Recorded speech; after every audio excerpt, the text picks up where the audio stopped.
அன்பு தமிழ் நெஞ்சங்களுக்கு வணக்கம். ஃபர்ஸ்ட் ஷோ நிகழ்ச்சிக்கு உங்களை அன்போடு வரவேற்கின்றேன். இன்றைய ஃபர்ஸ்ட் ஷோ நிகழ்ச்சியில ஆண்பாவம் பொல்லாதது திரைப்படத்தின் திரை விமர்சனத்தை தெரிந்து கொள்ள போகிறோம்.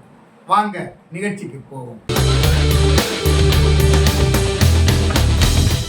ஆண்கள் ரொம்ப நல்லவங்க, பெண்களை மதிக்கிறவங்க, பெண்களுக்காக இறக்கப்படுறவங்க, விட்டு கொடுக்கிறவங்க, தியாகம் பண்றவங்க அப்படின்னு சொல்றதுதான் இந்த படத்தோட கதை. இந்த படத்தோட கதாநாயகன் சிவா, அதாவது ரியோராஜ். இவர் மதுரையை சேர்ந்தவர். சென்னையில ஒரு ஐடி நிறுவனத்துல வேலை பார்ப்பாரு. இவருக்கு கோயம்புத்தூர்ல பெண் பார்த்திருப்பாங்க. மாளவிகா மனோஜ் தான் பெண். மாளவிகாவை பார்த்ததுமே ரியோவுக்கு ரொம்ப பிடிச்சு போகுது. அதாவது பெண்களுக்கு சம உரிமை கொடுக்கிறவனா அப்படிங்கிற மாதிரி அந்த பெண் பார்க்கும் சம்பவத்திலேயே நடந்துக்குவார். அப்பா மாதிரி பெண்களை மதிக்காம பெண்களை அடிமையா வச்சுக்கிறார் இல்லையா, அது மாதிரி இவன் இல்லை, பெண்களை சமமா நடத்துறான். அதனால அவருக்கு பிடிச்சு போயிருது. மாளவிகா மனோஜுக்கு பிடிச்சு போயிருது. அதனால கல்யாணத்திற்கு உடனே சம்மதிக்கிறார். கல்யாணம் நடக்குது. சென்னையில் உள்ள ஒரு அடுக்குமாடி குடியிருப்புக்கு வருகிறார்கள். வாழ்க்கையை தொடங்குகிறார்கள். காதல், அன்பு, பாசம் எல்லாமும் இருக்கும். அதாவது ஆசை 60 நாள், மோகம் 30 நாள் சொல்றாங்களா, அது மாதிரி மொத்தம் 90 நாள்ல அவங்க வாழ்க்கை ரொம்ப சந்தோஷமா இருக்கும். அதன் பிறகு வீட்டு வேலையே செய்யாமல் வீட்டுல என்ன வேலை நடந்தாலும் அது வீடியோ எடுத்து ரீல் போடுற வேலையை தான் மாளவிகா பார்க்கறாரு. அதனால வாழ்க்கை மகிழ்ச்சியா இருந்தாலும் வீட்டு வேலை செய்யலைன்னா கோபம் வரும் இல்லையா, மேலும் மேலும் செலவு வச்சா இன்னும் கோபம் வரும் இல்லையா. அதனால கணவன் மனைவிக்கு இடையே விரிசல் வருகிறது, கருத்து வேறுபாடு வருகிறது. மனைவி போலியான பெண்ணியவாதி அப்படின்னு ஆரம்பத்திலேயே நாயகனுக்கு தெரியும். ஏன்னா அம்பேத்கர், பெரியார் இவங்க படத்தையெல்லாம் வச்சுக்கிட்டு அவங்களை பத்தியே ஒரு தகவலுமே தெரிஞ்சுக்காம இருக்கிறாரு. அதனால இவர் போலியானவர், போலியான சிந்தனை உள்ளவர் அப்படின்னு தெரிஞ்சிருப்பாரு. இருந்தாலும் அவரது அழகாலும் அன்பாலும் ஈர்க்கப்படுறாரு, வாழ்ந்தாரு.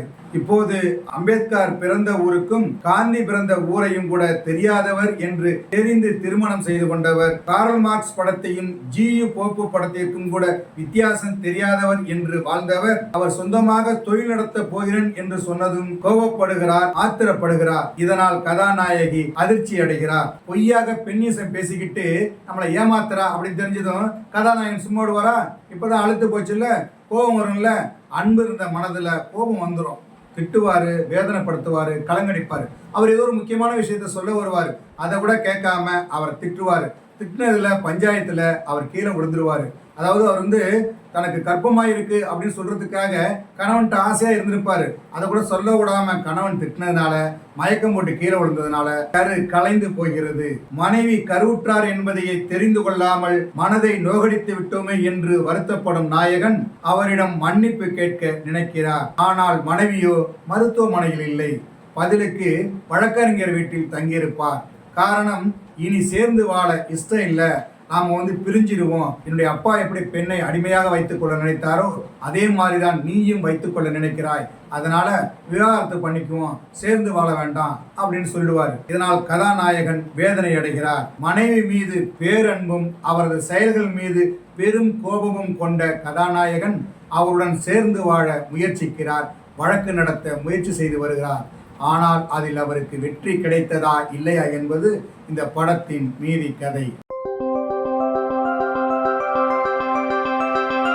இந்த படத்தின் நாயகனாக சிவா என்கிற பாத்திரத்தில் ரியோராஜ் நடித்திருக்கிறார். அவருடைய பாத்திரமும் அதற்கு அவருடைய நடிப்பும் பிரமாதமாக அமைந்திருக்கிறது. மனைவியை கலாய்த்து படம் முழுக்க சிரிக்க வைக்கிறார். முதல் பாதியில் சிரிக்க வைக்கிறார் என்றால் இரண்டாம் பாதியில் மனதை கலங்க வைக்கிறார். கதாநாயகியாக சக்தி என்கிற கதாபாத்திரத்தில் மாளவிகா மனோஜ் நடித்திருக்கிறார். படம் முழுக்க அவரது ரியாக்ஷன் ரசிகர்களை பெரிதும் கவர்கிறது. தன்னை விரும்பும் சிவா மீது அன்பு, காதல், கோபம், அப்பாவிதனம், ஆதங்கம், ஆக்ரோஷம், அழுகை என படம் முழுக்க தனது திறமையை வெளிப்படுத்தி இருக்கிறார். கதாநாயகன் ரியோராஜுக்கு வழக்கறிஞராக வருகிறார் விஜே விக்னேஷ். கதாநாயகி மாளவிகா மனோஜுக்கு வழக்கறிஞராக வருகிறார் ஷீலா. இருவருமே கணவன் மனைவிகள்.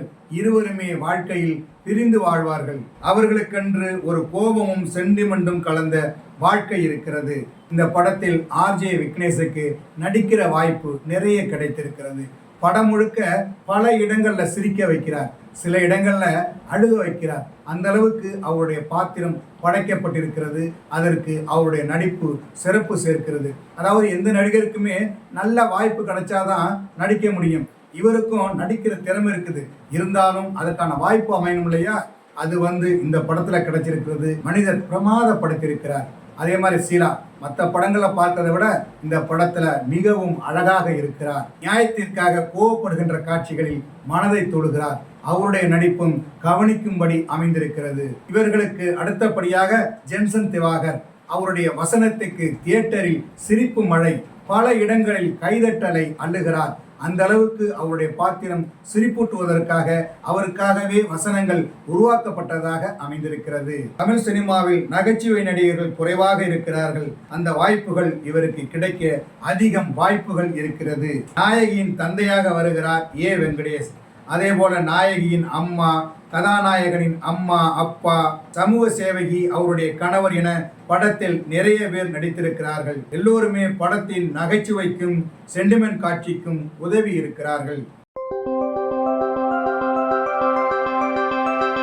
இந்த படத்திற்கு மாதேஷ் மாணிக்கம் ஒளிப்பதிவு செய்திருக்கிறார். படம் முழுக்க முழுக்க கலர்ஃபுல்லா இருக்குது. எல்லா காட்சியுமே ரசிக்கிற மாதிரி இருக்குது. ஒவ்வொரு காட்சிக்கும் நிறைய மெனக்கெட்டு இருப்பார் என்பதை படம் பார்க்கும் போது தெரிகிறது. இந்த படத்திற்கு படத்தொகுப்பு செய்திருக்கிறார் கேஜி வருண். இந்த படத்தினுடைய பெரும்பகுதி காட்சிகள் பிளாஸ்பேக்ல போது பிளாஸ்பேக்கை ஓப்பன் பண்றது, கட் பண்றது, எல்லா இடத்திலும் அவர் தெரிகிறார். உதாரணத்துக்கு ஒரு சீன்ல கதாநாயகி சிகரெட் பத்த வைப்பார் கதாநாயகன். ஓமகுண்டம் ஓப்பன் ஆகி கல்யாணம் நடக்கிற மாதிரி காட்சி விரியும். அப்படி எடிட்டிங்ல பிரமாதப்படுத்துகிறார். நீண்ட நாட்களுக்கு பிறகு நல்ல பாடல்களை கொடுத்து ரசிக்க வைத்திருக்கிறார் இசையமைப்பாளர் சித்துக்குமார். மணமகனே ஏ ஏ மணமகனே என்கிற பாடல் தாளம் போட வைக்கிறது. மரச்சேனே நெஞ்சில் மரச்சேனே என்கிற பாடல் மனதை தொடுகிறது. அத்தான் என்கிற சாங்கும் ரசிக்க முடியுது. படத்தோட பயணிக்கும் போது அந்த பாடல் தனியா தெரியுது. இருந்தாலும் ஆண்கள் வேதனைப்படுறாங்க இல்லையா, அது மாதிரியான உணர்ச்சிகளை காட்டுறதுக்காக அந்த பாடலை கொடுத்திருக்காங்க. இந்த படத்தின் கதை, திரைக்கதை, வசனம் எழுதியிருக்கிறார் சிவகுமார் முருகேசன். ஒரு கலகலப்பான படத்தை கொடுக்கணும்னு திரைக்கதை அமைச்சிருக்கிறார். கதாநாயகி முட்டாள், அறவேக்காடு, வீட்டு வேலை கூட செய்ய தெரியாதவர் என்று தெரிந்த அவரை கல்யாணம் செய்து கொள்ளும் நபர் அவரை கிண்டலடிப்பது போல காட்சிகளை அமைத்திருக்கிறார். கதாநாயகியின் திறமையை அறிந்துதான் அவரை திருமணம் செய்து கொண்டு வருகிறார். அவருக்கு வழிகாட்டி அவரை உயர்த்துவது போல காட்சிகளை அமைக்கவில்லை. அவருடைய பலவீனத்தை வைத்துக் கொண்டு கேலி கிண்டல் செய்யும் டீசிங் காட்சிகளை காமெடி காட்சிகளாக உருவாக்கி இருக்கிறார். முழுக்க முழுக்க ஆணாதிக்க சிந்தனையோடு காட்சிகளும் வசனங்களும் அமைந்திருக்கிறது. பசங்க தான் தியேட்டருக்கு நிறைய பேர் வர்றாங்க, அவங்கள கொண்டாட வைக்கணும், அவங்கள சந்தோஷப்படுத்தணும், பெண்களை கேவலப்படுத்தணும் அப்படின்னு நினைச்சுக்கிட்டு இந்த படத்துடைய வசனங்களை எழுதியிருக்கிறார். வசனங்களுக்கெல்லாம் பயங்கரமா சிரிச்சு கைதட்டுறாங்க. ஆனாலும் தோழர் என்கிற வார்த்தைக்கு உண்மையான அர்த்தம் தெரியாமல் அந்த வசனத்தை எழுதியிருக்கிறார் வசனகர்த்தா. சிவகுமார் முருகேசன் என்ன எழுதி கொடுத்தாரோ அதை பிரமாதமாக படமாக்கி இருக்கிறார் கலையரசன் தங்கவேல். திரைக்கதை வசனம் அருமையா கிடைச்சிட்டனால இயக்குனருக்கு வேலை சுலபு. ஒரு மேஸ்திரி மாதிரி நல்ல வேலை பார்த்திருக்கிறாரு. ஒவ்வொரு காட்சியையும் பிரமாதமா படம் முடிச்சிருக்கிறாரு. மேக்கிங்ல புதுசாகவும் இருக்கு. பெரியார், அம்பேத்கர் மீது இயக்குனருக்கு என்ன கோபமோ அவர்களை வம்புக்கு எடுத்திருக்கிறார். காமெடிக்கு பயன்படுத்தி இருக்கிறார். இருப்பினும் ஒரு காமெடி படத்தை பார்த்த திருப்தி மட்டுமே நமக்கு ஏற்படுகிறது. என்ன நேயர்களே, ஆண்பாவம் பொல்லாதது திரைப்படத்தின் திரை விமர்சனத்தை தெரிந்து கொண்டீர்களா? சரி, தமிழ் வலைக்காட்சியை தொடர்ந்து பாருங்கள். தமிழ் வலைக்காட்சியை லைக் பண்ணுங்க, ஷேர் பண்ணுங்க, கமெண்ட் பண்ணுங்க, சப்ஸ்கிரைப் பண்ணுங்க. தமிழ் வலைக்காட்சியின் புதிய அப்டேட்டுகள் உடனுக்குடன் உங்களுக்கு தெரிய வர அருகில் உள்ள பெல் பட்டனை மறக்காமல் அமுக்குங்க. கலை இலக்கியம் யாவும் மக்களுக்கு.